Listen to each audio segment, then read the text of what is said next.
Дэн-87. У меня вопрос относительно подсолнечного масла для живописи. Читал, что оно должно быть нерафинированным, из сырой семечки. Только такое выставляется на солнце для отбеливания. И что рафинир, масло из супермаркета отбеленное, нельзя использовать из-за того, что оно вообще не сохнет. Сталкивались ли вы с этой проблемой? Да, я раньше кисточки окунал в масло. Ну, нормально. Они же, и чтобы не мыть их. И через какое-то... Было хорошо сначала. А через какое-то время оно так загустевает, коркой покрывается, и кисточки вместе. Ну, в общем, я перестал это делать.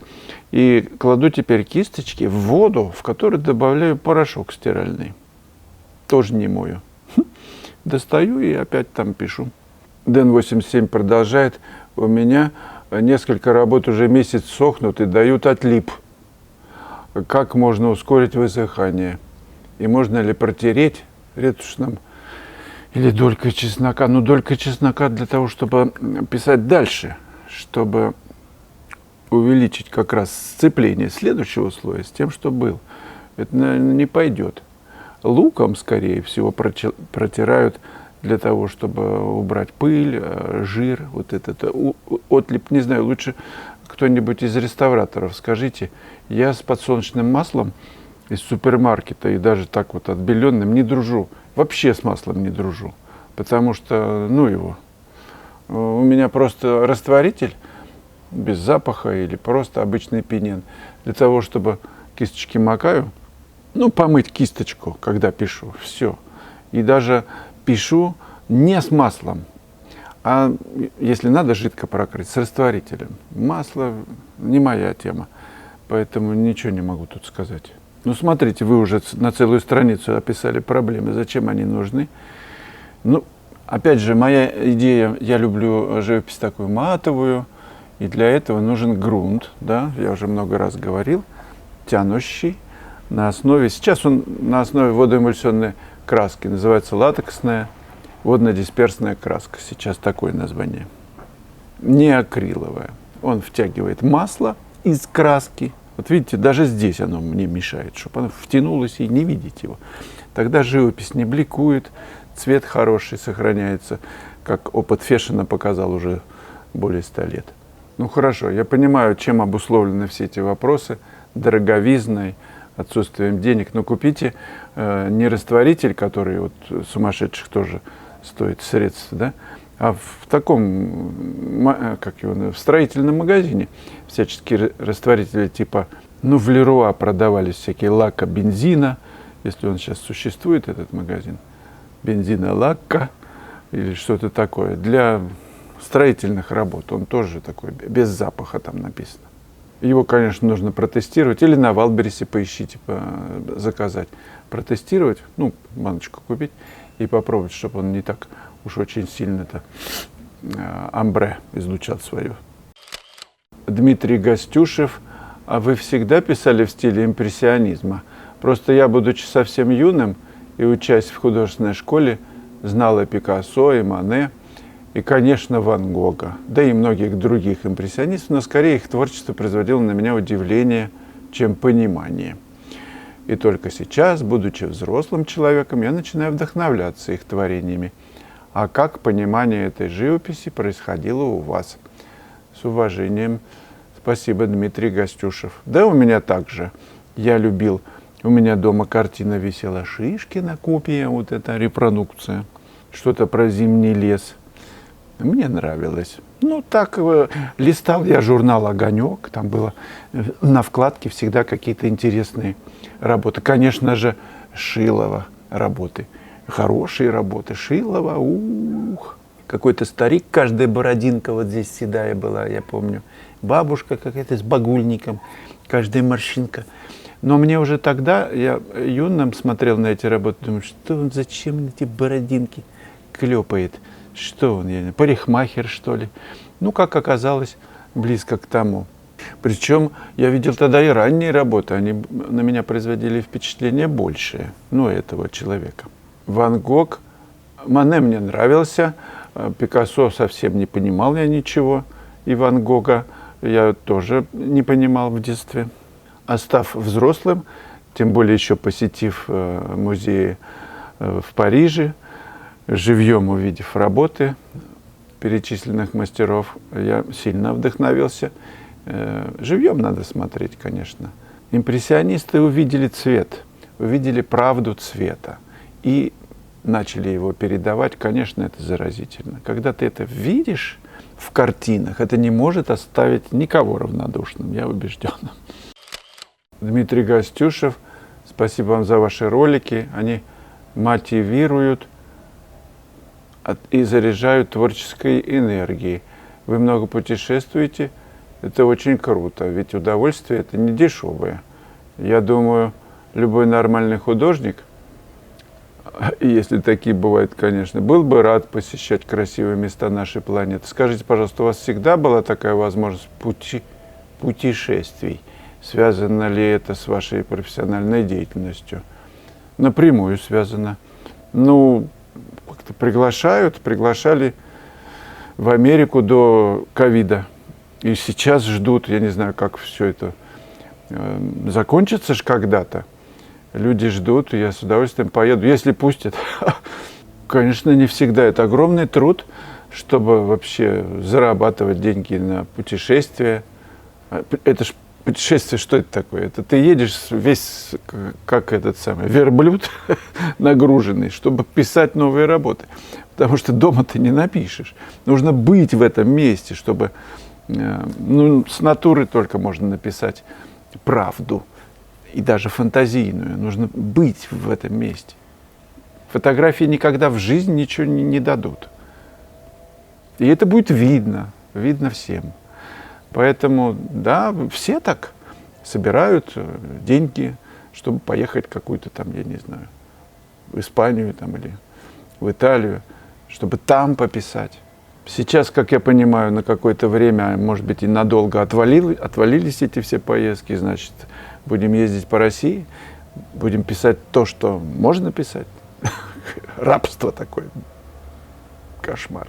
Это всегда исходило из понимания, ну, поездки эти, из понимания того, что ты должен там быть. Ты должен видеть цвет, ты должен видеть пространство.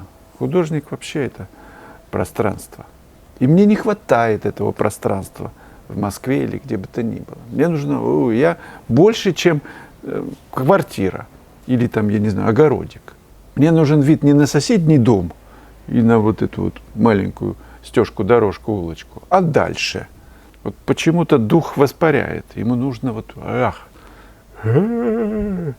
Значит, ты достаешь бумажку, ручку и пишешь письмо на главпочтамт, чтобы тебе что-то там было, чтобы ты куда-то там поехал или, не знаю, дом построил.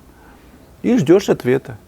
Ответ приходит, проверено, потому что начальник почты любит тебя и посылает тебе ровно то, чтобы ты стал более любящим. Эллен Лайт. Слава, я имела в виду не оформление в рамы, а вариант работы, который вы приклеиваете на подрамнике, а с резиновым клеем на вспененный полистирол.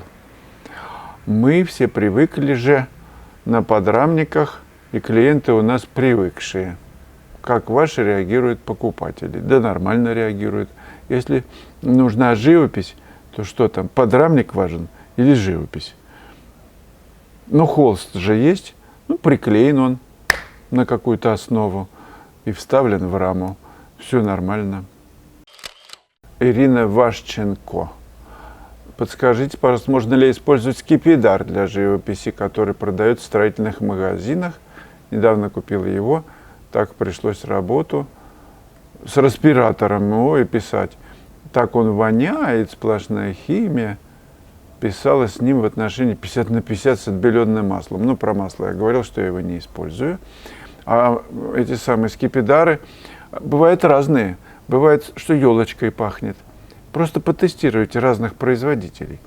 Когда покупаете, открутите баночку и немножечко протестируйте. И если нормальный, то покупайте. Олег Михеев. Если внимательно посмотреть на корифеев современной акварели, то многие из них и их последователи не смогли или не захотели использовать этот потрясающий материал в качестве живописного. Альваро Кастанет, Джозеф Сбукович и многие другие отполировали графический подход. Первый слой по сырой бумаге – это основные тональные пятна. Второй слой после просушки феном, первого уточнения планов.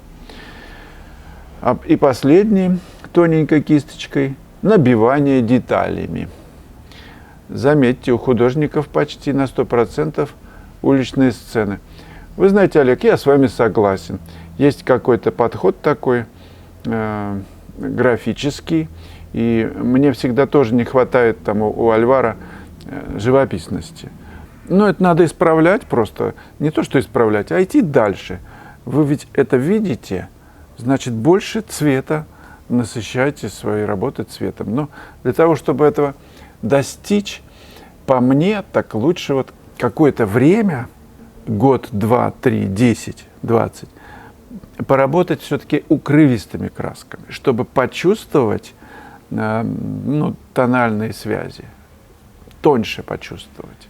Тогда живописность расцветет в акварели просто 100%.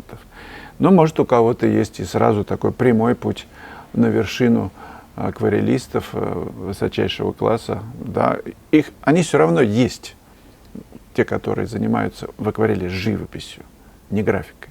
Но это высочайшее искусство, давайте идти к этому через укрывистые краски. Но, по крайней мере, я думаю, что это будет более простой и такой верный путь, хотя он занимает время. Ну, поговорили, пойдемте работать. А перед этим лайк там поставьте и комментарий напишите. Это ж недолго, а канал будет развиваться. Анонс для примера из моей онлайн-школы, а потом кое-что покажу. Я записал видеоурок вот с этим мотивом. Обратите на него внимание.